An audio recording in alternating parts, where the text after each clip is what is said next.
3, 2, 1, and liftoff. You think you know the story? But do you really? Take a deep breath and get ready to have your mind blown. We have a report from the flight dynamics officer that the vehicle has exploded. Flight director confirms that. We are looking at checking with the recovery forces. On January 28, 1986, the Space Shuttle Challenger met its catastrophic fate. But the real story behind the tragedy has been hidden in plain sight. Join me as we unveil the most chilling details, shocking revelations, and haunting moments that will keep you gripped. To understand the Challenger disaster, let's take a step back and look at the Space Shuttle program, a groundbreaking project that aimed to make space travel more efficient and affordable. The Space Shuttle program. The Space Shuttle was a marvel of engineering, a partially reusable spacecraft system that dominated the skies from 1981 to 2011. Conceived by NASA, this behemoth was designed to ferry people, cargo, and scientific experiments to the edge of space and back, deploying satellites and other celestial assets along the way. At its core, the Space Shuttle consisted of three main components: the orbiter, the external tank, and the solid rocket boosters. The orbiter, which served as the nerve center, was a winged spacecraft measuring 37.2 meters in length and 23.8 meters in wingspan. Powered by three main engines, fueled by liquid hydrogen and liquid oxygen, this spacecraft was capable of producing a staggering 1.2 million pounds of thrust. Additionally, it boasted a pair of orbital maneuvering system engines for navigating the vast expanse of space. The external tank, the largest component of the Space Shuttle system, stood an impressive 47 meters tall and 8.4 meters in diameter. This aluminum giant was covered in a protective layer of orange foam, shielding it from the intense heat generated during launch.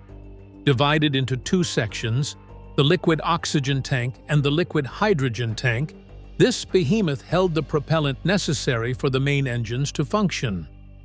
The solid rocket boosters, two towering structures attached to the external tank, were the muscle behind the Space Shuttle's launch. Fueled by a potent solid propellant, they produced a combined thrust of 12 million pounds of force, propelling the spacecraft into the stratosphere. Just minutes after launch, these boosters detonated and returned to Earth, prepared for recovery and reuse. As the Space Shuttle Challenger prepared for liftoff, a team of 7 seasoned astronauts, each with their own unique expertise and accomplishments, strapped themselves in, ready to embark on a mission that would showcase their exceptional skills and dedication to space exploration. Meet the crew. 7 heroes of space exploration. The crew of the Space Shuttle Challenger, which tragically disintegrated just 73 seconds into its 10th mission on January 28, 1986, was a highly experienced and accomplished group of astronauts. Each member brought unique skills and expertise to the mission, which was designed to deploy the TDRS-B satellite and conduct a series of scientific experiments. Just as the Challenger's crew prepared for liftoff, the man at the helm was a seasoned veteran with a reputation for precision and leadership. Commander Francis Dick Scobie, a hero with a storied past and a fate forever entwined with the doomed mission. Commander Francis Dick Scobie. Commander Francis Dick Scobie was an incredibly skilled and successful astronaut who played a vital role in the Space Shuttle Challenger mission. Scobie was born on May 19, 1939, in Cle Elum, Washington. He had an impressive career as an Air Force pilot, accumulating over 7,000 hours of flight experience. Scobie earned his bachelor's degree in aerospace engineering from the University of Arizona. He hails from Auburn, Washington, and developed a keen fascination for aviation during his formative years. Scobie had a strong interest in aviation from a young age, which ultimately led him to join the Air Force. With his background as a fighter pilot and test pilot, he gained a wealth of flight experience. In 1978, NASA selected Scobie and 6 other individuals as astronauts. He was chosen as one of the pioneering astronauts by NASA following the Apollo program. Scobie's selection demonstrated his outstanding flying skills and his capacity to thrive in high-pressure situations. Scobie had experienced 2 previous Space Shuttle missions, STS-41C and STS-51L. His previous missions provided him with valuable experience that would prove beneficial for the Challenger mission. Scobie had a reputation for his cool and collected attitude, which garnered him the admiration of his fellow crew members and NASA authorities. He received thorough training for the Challenger mission, which involved participating in simulations of the launch and re-entry phases. He also underwent training with the flight controllers responsible for overseeing the flight, both in the Mission Control Center and remote centers. Scobie was well prepared for the mission's challenges, having undergone extensive training and achieved proficiency in all mission tasks. Scobie held the crucial role of overseeing the entire spacecraft as the commander of the Challenger mission. He held the most senior position on board, and both his fellow crew members and NASA officials respected him for his calm and composed demeanor. With a steady hand and a wealth of experience, pilot Michael J. Smith sat alongside Commander Scobie, ready to navigate the Challenger through the skies. Pilot Michael J. Smith. Smith was born on April 30, 1945 in Beaufort, North Carolina. He graduated from the United States Naval Academy and flew combat missions in Vietnam. Smith earned a bachelor's degree in naval science from the United States Naval Academy in 1967. He later attended the United States Naval Postgraduate School in Monterey, California, where he earned a Master of Science degree in Aeronautical Engineering in 1968. Smith received a Marshall Scholarship and went on to complete military aviation jet training at Military Air Station Kingsville, Texas, earning his aviator wings in May 1969. Smith was a naval pilot in the United States Navy, flying 28 different types of civilian and military aircraft for a total of 4,167.7 hours. He piloted A-6 intruders and served with Attack Squadron 52, VA-52, assigned to the aircraft carrier USS Kitty Hawk during the Vietnam War in 1972. During his deployment with VA-52, Smith participated in Operation Linebacker, the first continuous bombing campaign against North Vietnam since 1968. Smith was chosen as an astronaut in 1980, alongside 6 other candidates. He was among the first astronauts selected by NASA since the Apollo program. Smith's selection was due to his remarkable flying abilities and ability to work under duress. Smith was the Space Shuttle Challenger's pilot and second-in-command after Commander Francis Dick Scobie. Smith received intensive preparation for the Challenger mission, including simulations of the launch and re-entry stages. He also trained with the flight controllers, who would control the flight from both the Mission Control Center and outlying locations. Smith was recognized for his calm and cool demeanor, which earned him the respect of both his crewmates and NASA officials. Smith's voice was the final one heard on the Challenger voice recorder. As the crew's scientific expert, mission specialist Judith A. Resnick brought a wealth of knowledge and skill to the Challenger's payload. A trailblazing astronaut who had shattered glass ceilings and pushed the boundaries of space exploration, her passion for discovery and innovation would leave a lasting legacy. Mission Specialist Judith A. Resnick. Mission Specialist Judith A. Resnick was a wonderful person who made major contributions to the world of space exploration. Resnick was born on April 5, 1949 in Akron, Ohio, and was part of NASA's first class of female astronauts in 1978. She graduated from the University of Maryland with a PhD in electrical engineering and worked as a physicist and engineer. She has previously flown one shuttle mission, STS-41D, where she was in charge of conducting scientific experiments and controlling the spacecraft's robotic arm. During this voyage, she assisted with the deployment of 3 satellites into orbit and conducted biomedical research. Her second and final flight was on the Space Shuttle Challenger, STS-51L, which tragically exploded 73 seconds after launch on January 28. Resnick was a highly accomplished and motivated astronaut, renowned for her remarkable technical ability and enthusiasm for space exploration. She was also a major supporter of women in STEM professions, serving as a role model for many young women aspiring to work in these industries. Despite her early demise, Resnick's impact continues to inspire and drive people all over the world. Her contributions to space exploration and dedication to her profession have had a long-term impact on the space program and the planet as a whole. With a brilliant mind and a passion for exploration, mission specialist Ellison S. Onizuka brought a unique blend of scientific expertise and cultural heritage to the Challenger crew. He was a pioneering astronaut who had broken barriers and pushed the boundaries of human knowledge. His legacy would inspire generations to come. Mission Specialist Ellison S. Onizuka. Onizuka was born on June 24, 1946, in Kealakekua, Kona, Hawaii, and was a member of NASA's first class of Asian American astronauts picked in 1978. He acquired his PhD in aerospace engineering from the University of Colorado in Boulder, where he also completed his undergraduate and master's degrees. Onizuka's early life was characterized by a profound interest in space exploration. As a child, he was hooked on the stars and the prospect of traveling into space.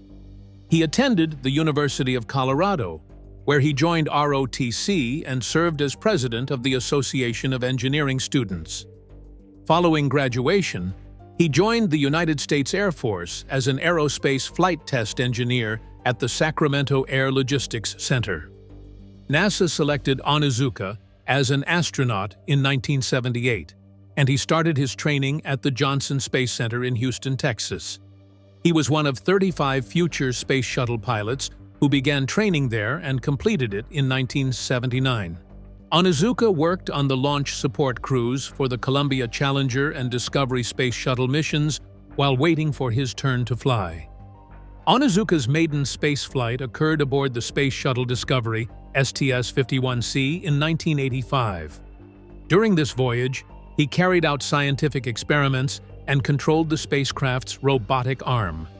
He was the first Asian American astronaut and the first person of Japanese descent to enter space. Onizuka's second and last voyage was on the Space Shuttle Challenger, STS-51L, which tragically exploded just 73 seconds after launch on January 28, 1986. Onizuka was one of 7 crew members who died in the incident. Astronaut, physicist, pioneer Ronald E. McNair, a man whose remarkable journey defied gravity and convention, prepared to take his place among the stars. Mission Specialist Ronald E. McNair. Born in 1950, Dr. Ronald Irwin McNair, a physicist and astronaut, strived to dream large despite encountering prejudice in his upbringing. Growing up in a disadvantaged African-American community in the South, he refused to let hurdles prevent him from pursuing a scientific career. McNair, an academically bright individual, earned a B.S. in physics from North Carolina A&T State University in 1971. He subsequently went on to get a Ph.D. in laser physics from the Massachusetts Institute of Technology in 1976, at the age of only 26. While working at the Hughes Research Laboratory, McNair rose to prominence as a laser physics expert.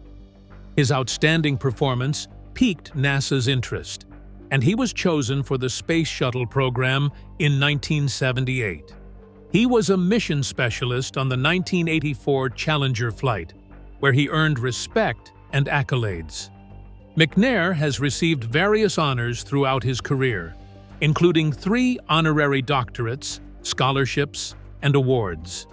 These awards included Presidential Scholar, Ford Foundation Fellow, National Fellowship Fund Fellow, Omega Sci-Fi Scholar of the Year, Distinguished National Scientist, and Friend of Freedom.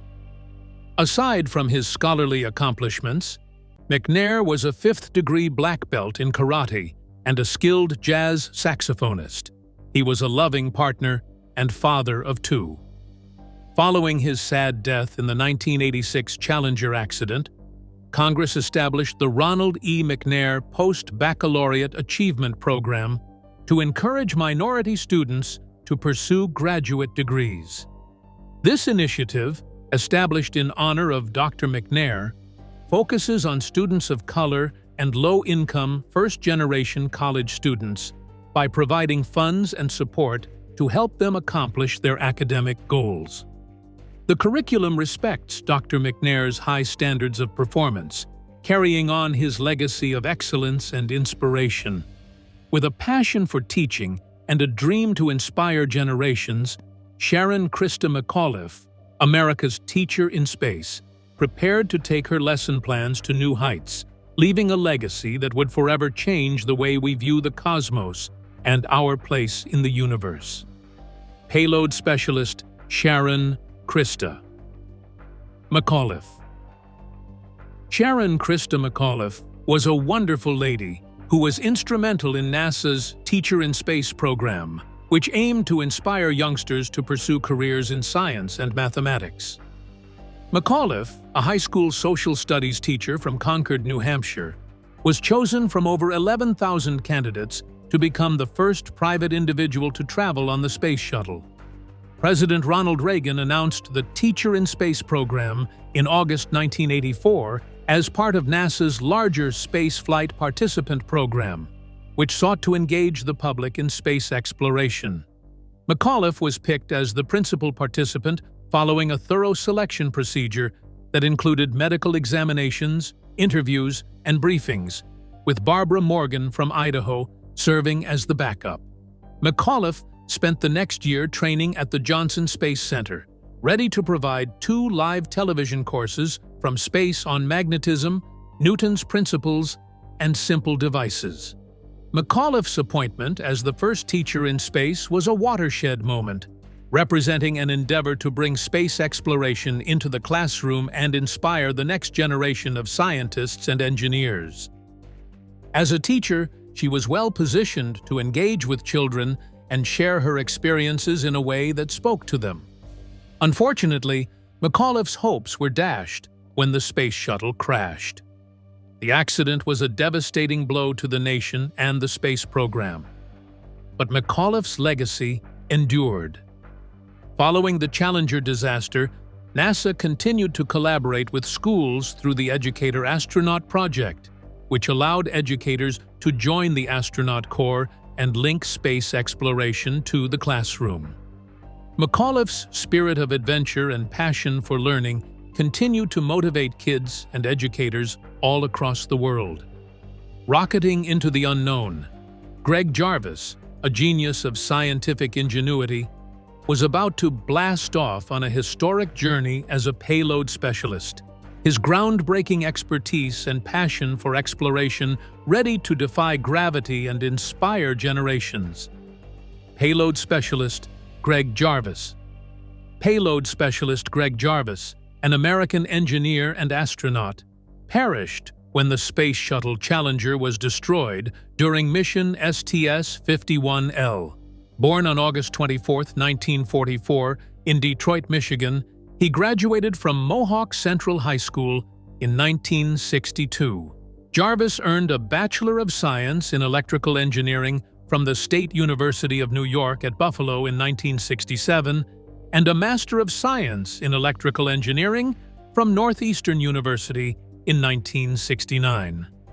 Jarvis entered the United States Air Force in 1969 and served until 1973, when he was honorably retired as captain. After his military service, Jarvis joined Hughes Aircraft as a payload specialist in 1984. Jarvis was designated as a payload specialist on the Challenger shuttle's STS-51L mission.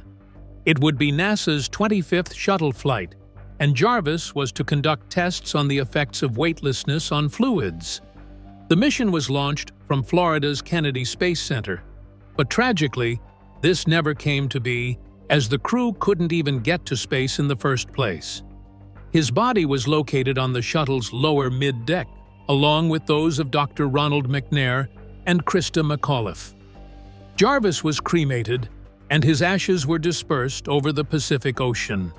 The East Engineering Building on the University of Buffalo campus was renamed Jarvis Hall, and a memorial sculpture was installed on campus. Furthermore, the New York Power Authority named a hydroelectric power plant near Jarvis's hometown the Gregory B. Jarvis Power Project. The clock ticked down, the crowd held its collective breath, and the fate of 7 brave souls hung suspended in the fiery crucible of destiny as the Challenger spacecraft stood ready to unleash a burst of thunder and flame that would shatter the morning calm and etch a tragic moment into the annals of time. Liftoff to tragedy. In 1984, preparation for the Challenger launch began and lasted months, including 37 weeks of crew training. Indeed, the accident occurred after the original launch date had passed. After conducting a flight readiness review on January 15th, NASA rescheduled launch times and dates multiple times to consider the potential for aborted landings and the ideal timing for observing Halley's Comet, a crucial aspect of Challenger's mission, along with launching the Spartan satellite. NASA repeatedly rescheduled the mission date before settling on a launch date of January 22, 1986. The scenario becomes more convoluted when the mission experienced delays in the days leading up to its eventual launch. That particular January was especially cold, and with temperatures plunging well below freezing, it was evident that Challenger would be launching in conditions that no shuttle had ever experienced. Gene Thomas said, "Even though we understood that we could have a catastrophic failure, NASA wanted to have an increased number of launches. Due to weather concerns, the launch was pushed forward from the 26th to the 27th, and on the 27th, the Challenger came dangerously close to leaving the launch pad. On the morning of January 27th, the Challenger crew was ready, and everything was proceeding as planned, according to NASA data. The crew started preparing the shuttle at 12:30 a.m. and secured their seats by 7:56 a.m. after waking up at 5:07 a.m. About an hour later, the Challenger's crew notified control of a door ajar signal. The issue was with an outside hatch. After the ground crew secured the door, they were unable to remove the exterior handle because the screws holding it in place were frozen. Ground crews fought for 2 hours with screwdrivers, a drill, and a hacksaw to remove the hatch handle. And by the time they eventually succeeded, the crew had been waiting in place for 5 hours, and the launch window had passed. And I thought, gee, this is more like watching a rerun of the Three Stooges than launching a space shuttle. Kennedy Shuttle Chief Bob Seek made a statement, saying, "It was simply not our day. Our aim is to recycle and go on Tuesday morning." The Space Shuttle Challenger launched on January 28, 1986, at 11:38 a.m. EST from Kennedy Space Center's Launch Complex 39B. Before then, the crew followed a routine preparation process, including arriving at the launch pad, strapping in, and putting on their spacesuits. The crew also conducted a series of checks and tests to ensure the shuttle was ready for launch. They also conducted multiple ice inspections to ensure the launch pad was safe. These inspections were crucial in determining whether the shuttle was ready for launch, and any issues found would have delayed the launch further. The launch sequence included the ignition of the engines and the solid rocket boosters. The shuttle lifted off the launch pad and began its ascent into space, with the crew on board. The events that unfolded after liftoff were brief and tragic. Just 6.6 seconds in, the Space Shuttle's engines roared to life, followed by the solid rocket booster ignition 7 seconds later. The Challenger's roll program commenced, with Houston's mission control confirming the maneuver. The main engines throttled down to 94% at 24 seconds, then to 65% at 42 seconds, before surging back up to 104% at 59 seconds. The crew's final voice communication came at 65 seconds, acknowledging the successful throttle-up and satisfactory systems. But in the blink of an eye, disaster struck. The signal from the shuttle was lost at 73 seconds, leaving mission control stunned and silent. The crew had no indication of a problem before the catastrophic breakup of the Space Shuttle system. Live video coverage captured the first evidence of the accident, with radar tracking multiple objects soon after. The flight dynamics officer in Houston confirmed the unthinkable. The vehicle had exploded. The range safety officer sent a destruct signal to the solid rocket boosters 30 seconds later. A visible plume of smoke emerged from the SRBs, which was not normal. The shuttle's trajectory also began to deviate from its expected path, causing the crew to experience a sudden increase in G-force.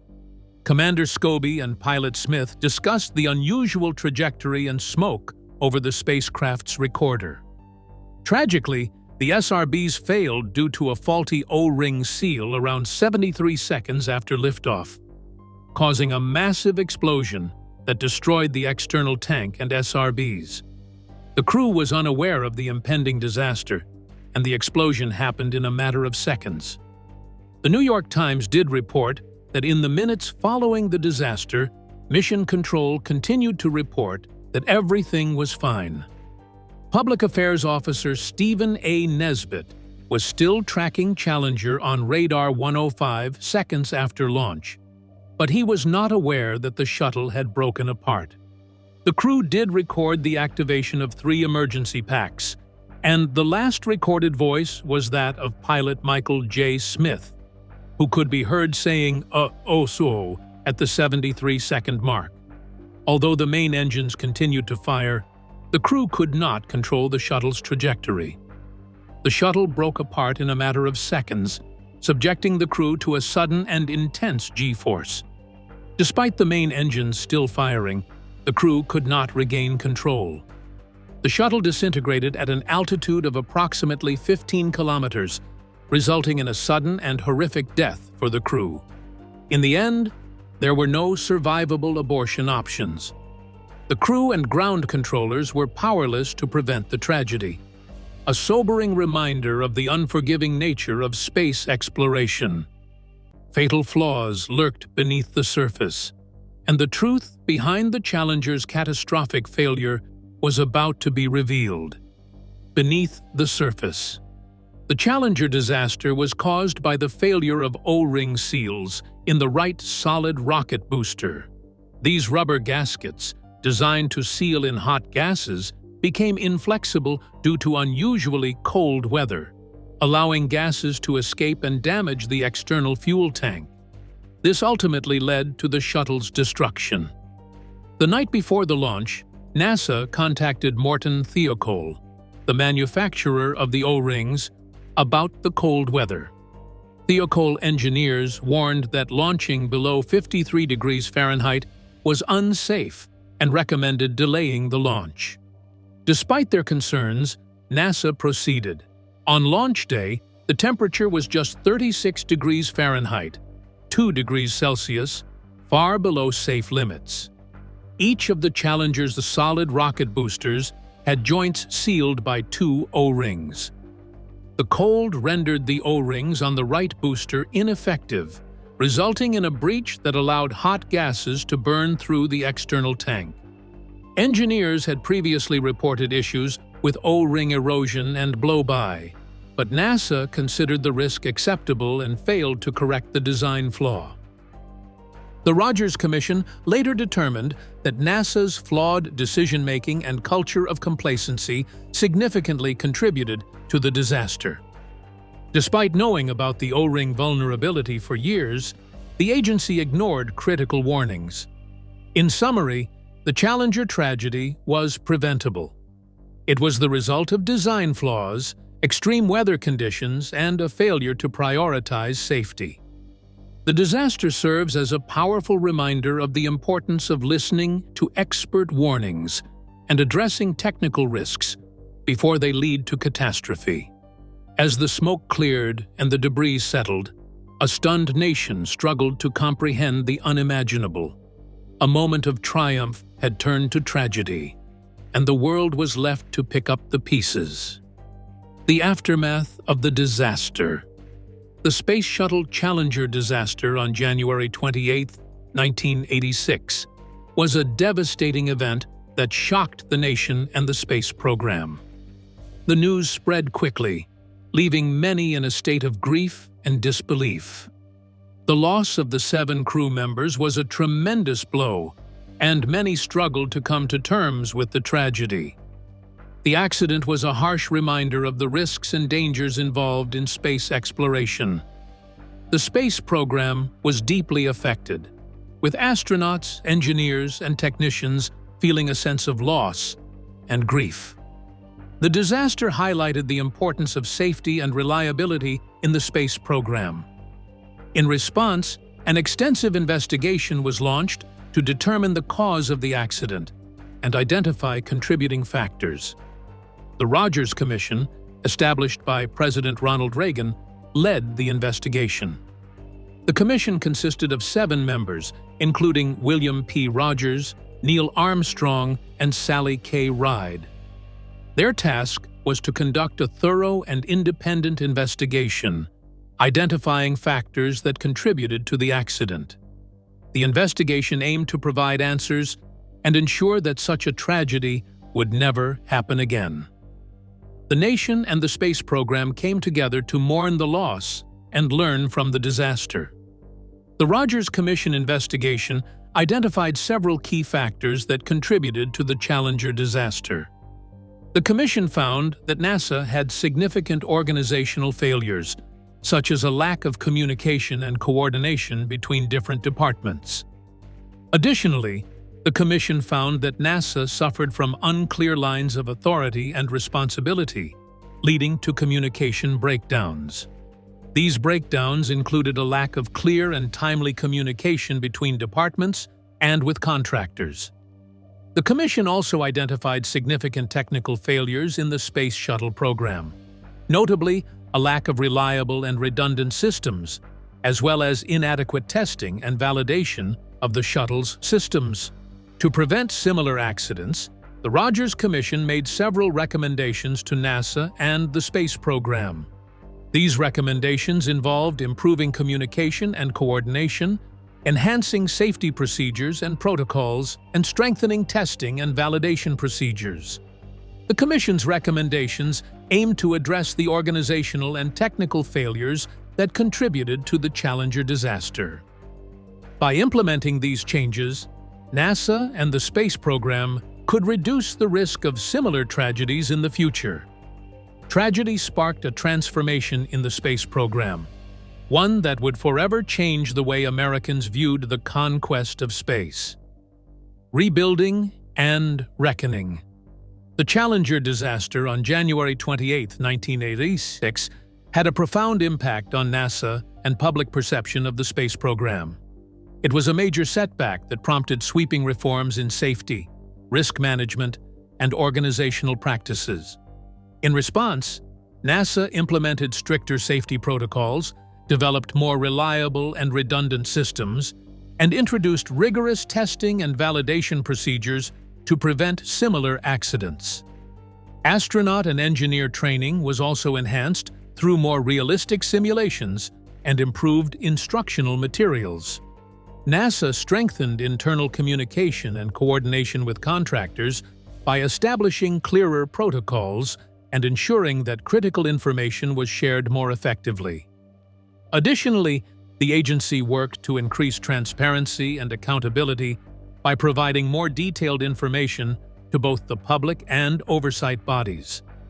The tragedy shocked the nation and led to a loss of confidence in NASA. However, it also sparked a renewed emphasis on safety and the importance of listening to technical experts. The changes that followed laid the foundation for a more cautious and responsible approach to space exploration. The Challenger disaster was a heartbreaking event that highlighted flaws in NASA's culture and processes, but it also served as a turning point. The sacrifices of the Challenger crew continue to inspire efforts to prioritize safety and integrity in space missions. Though it marked a dark chapter in NASA's history, the lessons learned led to meaningful improvements that continue to shape the space program today. We've come to the end of this video. Let me know your thoughts in the comment section. Thanks for watching. Until next time, see you in my next video.